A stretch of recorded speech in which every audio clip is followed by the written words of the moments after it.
আসছে নতুন সিরিয়াল তেঁতুল পাতা, চলুন জেনে আসি বিস্তারিত।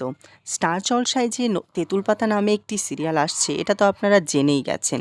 অলরেডি টিভিতে টিজার অন এয়ার হয়ে গেছে, কিন্তু এই সিরিয়ালের কাস্টে কারা থাকছে প্রশ্ন জাগছে তো মনে। তো চলুন জেনে আসি। এই সিরিয়ালে মুখ্য চরিত্রে অভিনয় করতে দেখা যাবে অভিনেতা গৌরব চ্যাটার্জিকে। এছাড়াও প্রধান নায়িকার চরিত্রে অফার করা হয়েছিল অরুণিমা হালদার এবং ঋতব্রতা দেকে। এদের মধ্য থেকে ঋতব্রতা দে অলমোস্ট কনফার্ম হয়ে গেছে, তার লুকসেট কমপ্লিট। খুব শীঘ্রই প্রোমো অন এয়ার হবে গৌরব চ্যাটার্জি এবং ঋতব্রতা দে সহ 51বর্তী পরিবারের গল্প তেঁতুল পাতা। খুব শীঘ্রই স্টার জলসায় আপনারা প্রোমো দেখতে পারবেন। তো তেঁতুল পাতার জন্য আপনি কতটা এক্সাইটেড জানিয়ে দিন কমেন্ট বক্সের মাধ্যমে, এবং বাংলা সিনেমা, সিরিয়াল সব ধরনের তারকাদের আপডেট পেতে চ্যানেলটি সাবস্ক্রাইব করে রাখুন। ধন্যবাদ।